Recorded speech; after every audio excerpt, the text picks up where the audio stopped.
الله الرحمن الرحيم وإن هذه أمتكم أمة واحدة وأنا ربكم فاعبدون صدق الله العظيم. آج کی اس بزم کے صدر محترم اور وفد اسلامی کے صدر محترم عالی جناب حضرت مولانا عطاء الرحمان وجدی صاحب،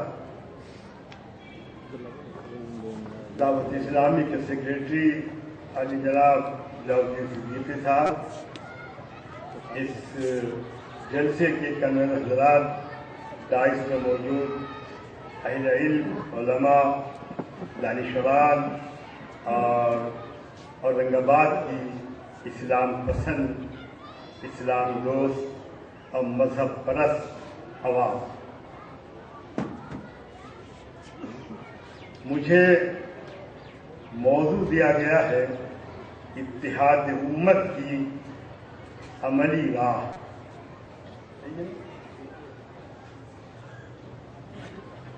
میں کئی دن سے سوچ رہا ہوں کہ مجھے آزمائش میں ڈال دیا گیا ہے۔ وہ آزمائش اس لیے کہ پنگھڑ کی راہ یا پنگتی ڈگر آسان نہیں، لفظ اتحاد ادائیگی میں جتنا آسان نہیں، اور خطابت کی دنیا میں مشاعرہ برپا کر سکتا ہے یہ لفظ اتحاد، عملی زندگی میں بڑی دشواریاں، وہ دشواریاں کوہکن کی راہ میں بھی حائل نہیں تھی جو اس راہ میں حائل ہے، اور اس کی وجہ ہے جہاں کچھ نہ ہو وہاں جمعیت اور وحدت آسان ہے، جہاں سب کچھ رہا ہو اور پھر بکھر جائے اور مفادات اور مصالح کی بنیاد پہ بکھرے، ان کو یکجا کرنا، ان کی شیرازہ بندی کرنا بڑا مشکل ہے۔ میں یہ نہیں کہوں گا کہ محال ہے، میں یہ نہیں کہوں گا کہ ناممکن ہے، لیکن میں یہ ضرور کہوں گا کہ یہ کانفرنس سے، یہ جلسے، ان کا اہتمام کرنے والے حضرات، ان کی خدمات قابل قدر ہونے کے باوجود وہ یہ سمجھ لیں، یہ قدم قدم بلائیں، یہ سواد کو یہ جانا وہ یہیں سے لوٹ جائے جسے زندگی ہو جائے۔ یہ وہ راہ ہے جس نے موسیٰ علیہ السلام کو مجبور کیا کہ اپنے بھائی ہارون کی داڑھی پکڑ لیں اور ان کے سر کو ہاتھ سے زمین پہ ماریں۔ تو بھائی نے کہا یا ابن ام لا تأخذ بلحیتی ولا بناصی انی خشیت ان تقول فرقت بین بنی اسرائیل ولم ترقب قولی۔ بھائی داڑھی چھوڑ دو، سر پکڑ کے مت مارو، رسوا نہ کرو، دشمنوں کو ہنسنے کا موقع ملے گا۔ میں نے سمجھایا، مانے نہیں، میں نے کہا چھوڑ دو، اور تم آنے کے بعد کہو گے تم نے بنی اسرائیل میں پھوٹ ڈالی، ایک راہ رہیں گے، تم آؤ گے انہیں سنبھال۔ اس نے ایک نظریہ قائم کیا، لیکن وہ نظریہ معاشی نہیں تھا، وہ نظریہ مادی نہیں تھا، وہ نظریہ مذہبی تھا۔ ایک نظریہ شیطان نے بھی قائم کیا جس کا ذکر شروع کی مجلس میں آ چکا ہے۔ اس نے کہا، اللہ سے جب اللہ نے پوچھا، میں نے کہا سجدہ کرو آدم کو، کیوں نہیں کیا؟ اس نے کہا خلقتنی من نار وخلقتہ من طین، میں بڑا ہوں، مٹی سے تم نے پیدا کیا آدم کو، آگ سے پیدا کیا مجھ کو۔ نظریہ صاف تھا شیطان، نظریہ بنایا، اور پھر اس نے واضح طور پر کہا اللہ سے ثم لآتینہم من بین ایدیہم ومن خلفہم وعن ایمانہم وعن شمائلہم ولا تجد اکثرہم شاکرین۔ میں ان پہ حملہ کروں گا، آگے سے، پیچھے سے، دائیں سے بائیں سے، اور ان کی اکثریت تیرے کام کی نہیں ہوتی. میں نے لفظ شاکرین کا ترجمہ کیا ہے، ان کی اکثریت تیرے کام کی نہیں ہوتی. پھر یہ توقع کرنا طاغوتی نظام سے اور شیطان کی ذریات سے کہ وہ دین کی راہ میں رخنہ نہ پیدا کریں گے، اسلامی قافلے کی راہ میں روڑا نہ بنیں گے، میں سمجھتا ہوں ایک ناسمجھی کی بات ہے. آپ میری بات سننے سے پہلے مجھے یہ بتائیں، میں پورے مجمع سے پوچھ رہا ہوں، آپ کو خبر مل جائے کہ آپ کے گھر میں ڈاکہ پڑنے والا ہے، تو کیا آپ ساز و سامان ایسے ہی رکھیں گے، کھڑکیاں دروازے کھلے چھوڑ کر سوئیں گے؟ اس کا اہتمام برتیں گے کہ آپ یہاں ڈاکو نہ آ سکیں، چور نہ آ سکیں. بیوقوف سے بیوقوف، ناکارہ سے ناکارہ، بزدل سے بزدل اور کمزور سے کمزور اپنے مال کی حفاظت کے لیے وہ سب کچھ کرے گا جو اسے کرنا چاہیے. لیکن کیا ہم نے اپنے 1400 سال سے زیادہ طویل سفر میں یہ اہتمام برتا ہے؟ اگر ایسا ہوتا تو فتنے ڈر نہ آتے. ایسا ہوتا تو اسلامی قافلہ اپنی منزل پہ پہنچ چکا ہوگا. تاریخ حالات کا تجزیہ کرتی ہے، کسی کی معاونت نہیں کرتی. تاریخ رفاقت کرتی ہے، اس کے سوا تاریخ کچھ نہیں کرتی. ہم نے اپنے دین کو لینے کے سوا دیا کیا ہے؟ ایک فرق بر صغیر نہیں، پوری دنیا میں آج موجود مسلمان کو کہہ دے کہ ہم نے دین کو کچھ دیا ہے. اور اتحاد تمنا رہی ہے، آرزو رہی ہے، آگے بڑھ کر کہوں گا نصب العین رہا ہے، لیکن اس راہ میں عملی جد جہد یا کوشش نہیں ہوئی. مسلمان ایک ایسی قوم جس نے حضور پاک صلی اللہ علیہ وسلم کے بعد 100 سال کے اندر فرقوں کے لیے اپنے دروازے کھول دیے. فرقے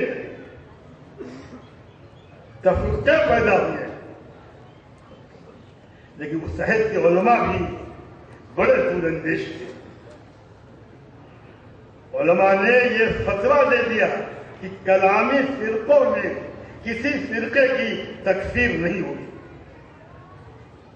تو کلامی فرقے 5 ہیں: اہل سنت، شیعہ، خوارج، معتزلہ، مرجئہ.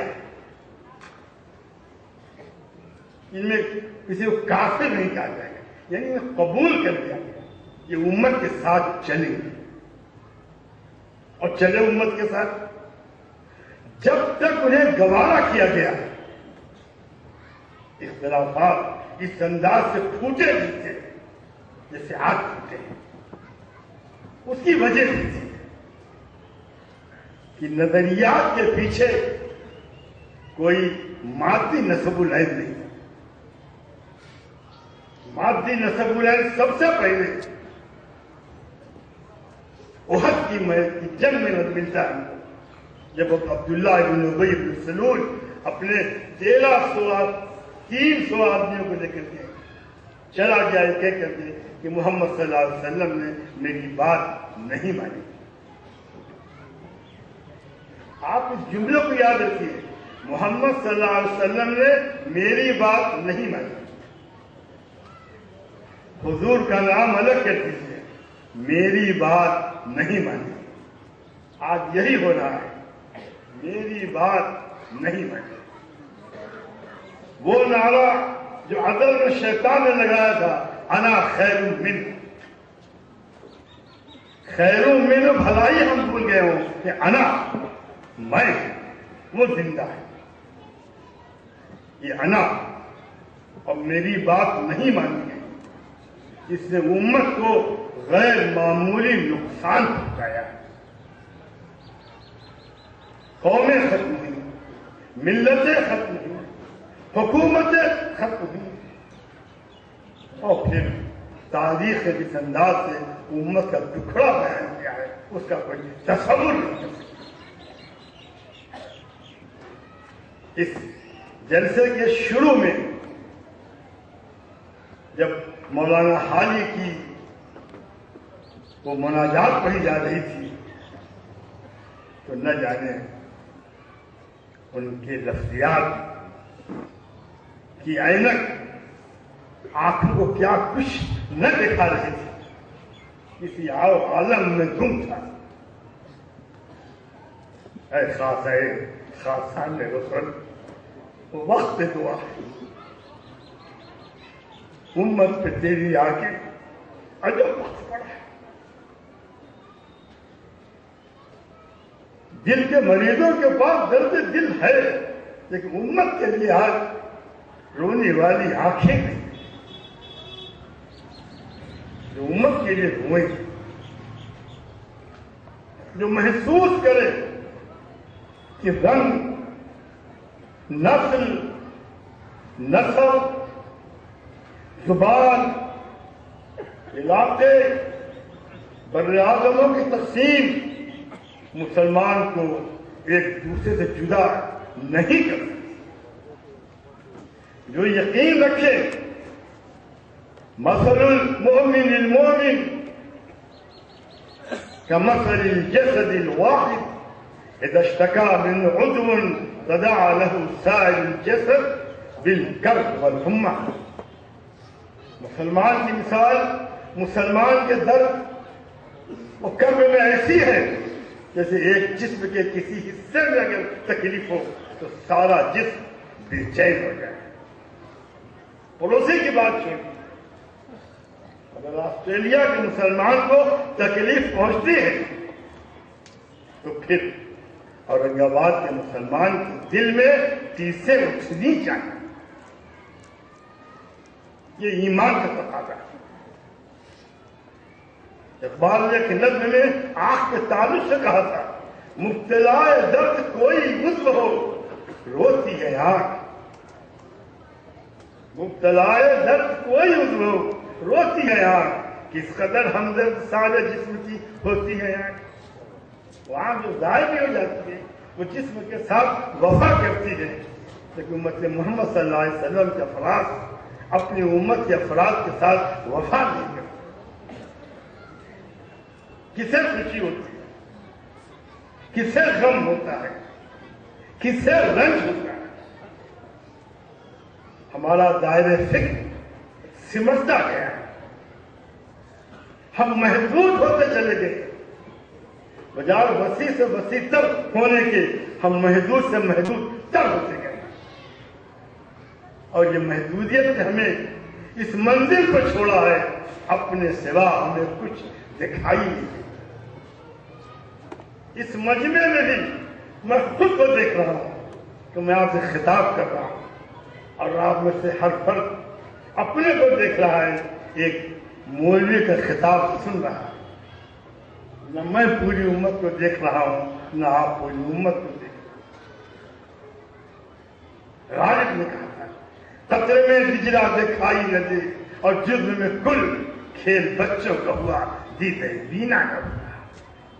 ایک مسلمان کو دیکھ کر مسلمان کی تصویر آنی چاہیے، ایک کے درد کو دیکھ کر پوری امت کے درد کو محسوس ہونا چاہیے.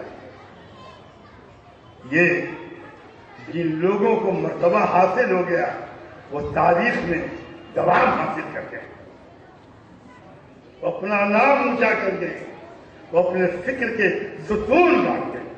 آج بھی ان کی محراب فکر میں سر خمیدہ کیے جاتے ہیں. یہ بڑے لوگ تھے،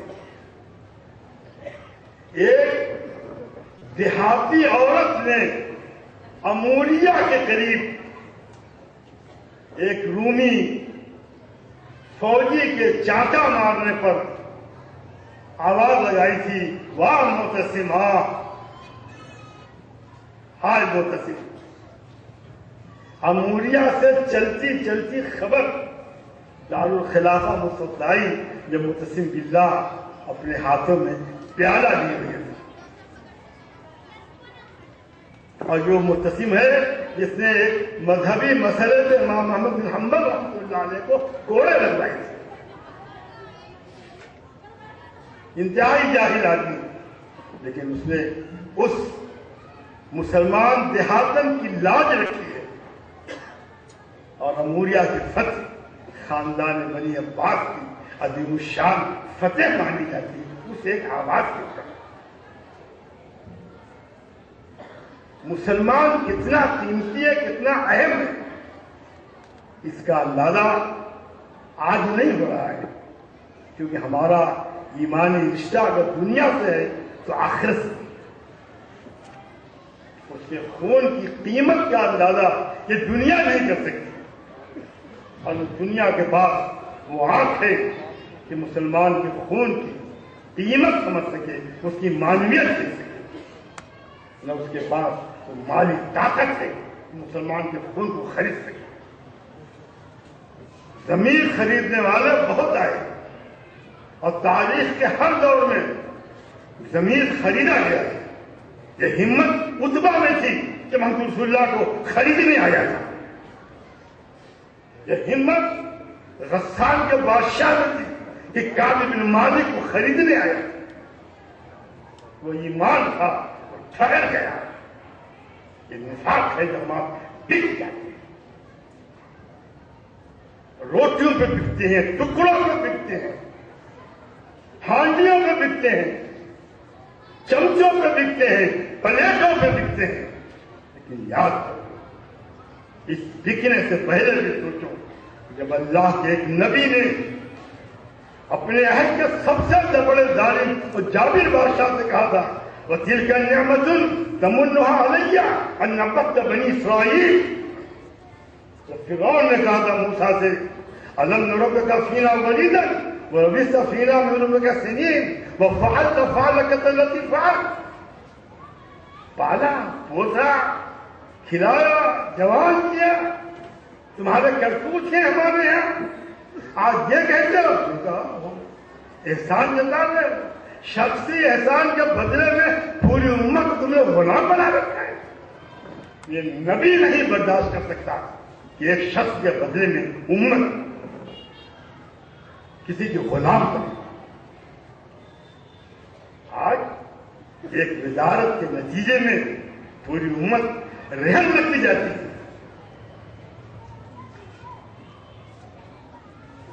جب کشمیر بیچا گیا تھا ڈوگرا کے ہاتھ، اقبال نے کہا تھا، دہقانوں کشتو جویو خیامہ فروختن، دہقانوں کشتو جویو خیامہ فروختن، بہت فروختن چہرہ فروختن، بہت سستے میں قوم کو بیچ دیا، انگریزوں نے ڈوگرا کے ہاتھ قوم بیچ دیا۔ اس سودے بازی ہوتی،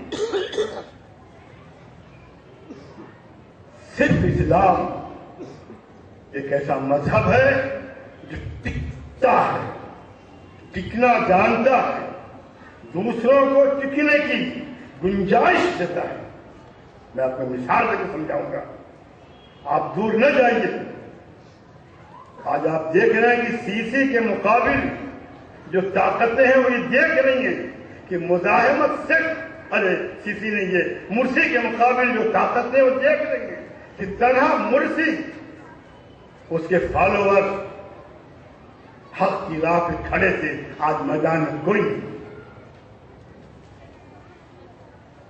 اب دنیا جانتی ہے یہ پریشان حال، یہ پرگندہ بار، یہ بھوکے، یہ ننگے، یہ بے سہارا مسلم جب کھڑے ہو جائیں گے، ان کی طاقت کے سامنے کوئی قوم ٹک نہیں سکتی۔ ایمان تازگی بخشتا ہے، کون سا ایمان؟ غلامی والا ایمان، مردوں والا ایمان، وہ ایمان جس نے عربوں کو زندگی دی تھی، جس نے عورتوں کو حیا دی تھی، جس نے رسول اللہ صلی اللہ علیہ وسلم کو جوانی میں بوڑھا کر دیا تھا، وہ اسلام جس کے بارے میں صاف لفظوں میں یہ بات کہی گئی ہے کہ اس مذہب کے اوپر کبھی کہنگی داری نہیں کرتی، یہ مذہب تازہ ہے، یہ مذہب زندہ ہے۔ آپ اٹھیں نہیں، میں ختم کر رہا ہوں، بالکل ختم کر رہا ہوں، بالکل نہیں، میرے ابھی تو میری عادت نہیں ہے بات کرنے کی، مجھ سے انہوں نے آدھا گھنٹہ کہا تھا، ابھی 20 منٹ ہوا ہے، میں 10 پہلے کہ میں بات ختم کر دوں گا، کیونکہ میری بھی خواہش ہے کہ مولانا کی گفتگو ہو اور مدلل اور مکمل گفتگو ہو۔ میں ان لوگوں میں ہوں جو بالاقساط بولتا رہتا ہوں، 4 مصرے یہاں پڑھے، 4 مصرے پروانی پڑھ دوں گا، اور 4 مصرے جا کر کے نامجے میں پڑھ دوں گا، اور پھر ونڈی میں قواری پوری کر دوں گا۔ لیکن اتنی بات میں اکبر الہ آبادی کے 2 شعر سے اپنی بات ختم کروں گا۔ اللہ کی راہ ہے اب بھی کھلی، آثار و نشاں سب قائم ہے۔ جب سر میں ہوائے تار تھی، سرسبز شجر امید کا تھا، جب سرسبزیاں چلنے لگی اس پیڑ میں پھلنا چھوڑ دیا۔ اللہ کی راہ ہے اب بھی کھلی، آثار و نشاں سب قائم ہیں، اللہ کے بندوں نے لیکن اس راہ پہ چلنا چھوڑ دیا۔